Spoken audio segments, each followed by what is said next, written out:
Josué, chapitre 8. L'Éternel dit à Josué, ne crains point, et ne t'effraie point. Prends avec toi tous les gens de guerre, lève-toi, monte contre Haï. Vois, je livre entre tes mains le roi d'Haï et son peuple, sa ville et son pays. Tu traiteras Haï et son roi comme tu as traité Jéricho et son roi. Seulement vous garderez pour vous le butin et le bétail. Place une embuscade derrière la ville. Josué se leva avec tous les gens de guerre pour monter contre Haï. Il choisit 30 000 vaillants hommes qu'il fit partir de nuit et auxquels il donna cet ordre. Écoutez, vous vous mettrez en embuscade derrière la ville. Ne vous éloignez pas beaucoup de la ville et soyez tous prêts. Mais moi et tout le peuple qui est avec moi, nous nous approcherons de la ville. Et quand ils sortiront à notre rencontre, comme la première fois, nous prendrons la fuite devant eux. Ils nous poursuivront jusqu'à ce que nous les ayons attirés loin de la ville, car ils diront, ils fuient devant nous, comme la première fois, et nous fuirons devant eux. Vous sortirez alors de l'embuscade, et vous vous emparerez de la ville, et l'Éternel, votre Dieu, la livrera entre vos mains. Quand vous aurez pris la ville, vous y mettrez le feu, vous agirez comme l'Éternel l'a dit, c'est l'ordre que je vous donne. Josué les fit partir, et ils allèrent se placer en embuscade entre Béthel et Haï, à l'occident d'Haï. Mais Josué passa cette nuit-là au milieu du peuple. Josué se leva de bon matin, passa le peuple en revue, et marcha contre Haï, à la tête du peuple, lui et les anciens d'Israël. Tous les gens de guerre qui étaient avec lui montèrent et s'approchèrent. Lorsqu'ils furent arrivés en face de la ville, ils campèrent au nord d'Haï, dont ils étaient séparés par la vallée. Josué prit environ 5 000 hommes et les mit en embuscade entre Béthel et Haï, à l'occident de la ville.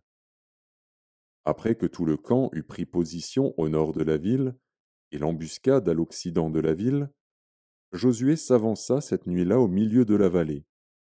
Lorsque le roi d'Haï vit cela, les gens d'Haï se levèrent en hâte de bon matin et sortirent à la rencontre d'Israël pour le combattre. Le roi se dirigea, avec tout son peuple, vers un lieu fixé, du côté de la plaine, et il ne savait pas qu'il y avait derrière la ville une embuscade contre lui. Josué et tout Israël feignirent d'être battus devant eux, et ils s'enfuirent par le chemin du désert. Alors tout le peuple qui était dans la ville s'assembla pour se mettre à leur poursuite. Ils poursuivirent Josué, et ils furent attirés loin de la ville. Il n'y eut dans Haï et dans Béthel pas un homme qui ne sortit contre Israël. Ils laissèrent la ville ouverte et poursuivirent Israël.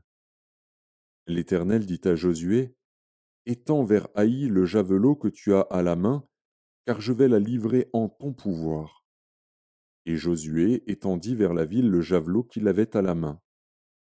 Aussitôt qu'il eut étendu sa main, les hommes en embuscade sortirent précipitamment du lieu où ils étaient. Ils pénétrèrent dans la ville, la prirent, et se hâtèrent d'y mettre le feu. Les gens d'Haï, ayant regardé derrière eux, virent la fumée de la ville monter vers le ciel, et ils ne purent se sauver d'aucun côté. Le peuple qui fuyait vers le désert se retourna contre ceux qui le poursuivaient. Car Josué et tout Israël, voyant la ville prise par les hommes de l'embuscade et la fumée de la ville qui montait, se retournèrent et battirent les gens d'Haï. Les autres sortirent de la ville à leur rencontre, et les gens d'Haï furent enveloppés par Israël de toutes parts. Israël les battit, sans leur laisser un survivant ni un fuyard. Ils prirent vivant le roi d'Haï et l'amenèrent à Josué. Lorsqu'Israël eut achevé de tuer tous les habitants d'Haï dans la campagne, dans le désert, où il l'avait poursuivi, et que tous furent entièrement passés au fil de l'épée, tout Israël revint vers Haï et la frappa du tranchant de l'épée. Il y eut au total 12 000 personnes tuées ce jour-là, hommes et femmes, tous gens d'Haï. Josué ne retira point sa main qu'il tenait étendue avec le javelot, jusqu'à ce que tous les habitants eussent été dévoués par interdit. Seulement Israël garda pour lui le bétail et le butin de cette ville, selon l'ordre que l'Éternel avait prescrit à Josué. Josué brûla Haï et en fit à jamais un monceau de ruines qui subsiste encore aujourd'hui.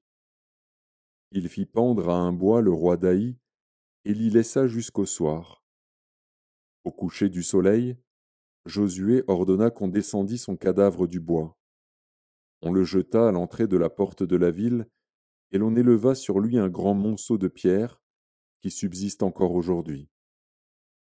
Alors Josué bâtit un autel à l'Éternel, le Dieu d'Israël, sur le mont Ébal, comme Moïse, serviteur de l'Éternel, l'avait ordonné aux enfants d'Israël, et comme il est écrit dans le livre de la loi de Moïse. C'était un autel de pierre brute, sur lesquels on ne porta point le fer. Ils offrirent sur cet autel des holocaustes à l'Éternel, et ils présentèrent des sacrifices d'action de grâce. Et là Josué écrivit sur les pierres une copie de la loi que Moïse avait écrite devant les enfants d'Israël. Tout Israël, ses anciens, ses officiers et ses juges se tenaient des deux côtés de l'arche, devant les sacrificateurs, les Lévites, qui portaient l'arche de l'alliance de l'Éternel. Les étrangers comme les enfants d'Israël étaient là, moitié du côté du mont Garizim, moitié du côté du mont Ébal, selon l'ordre qu'avait précédemment donné Moïse, serviteur de l'Éternel, de bénir le peuple d'Israël.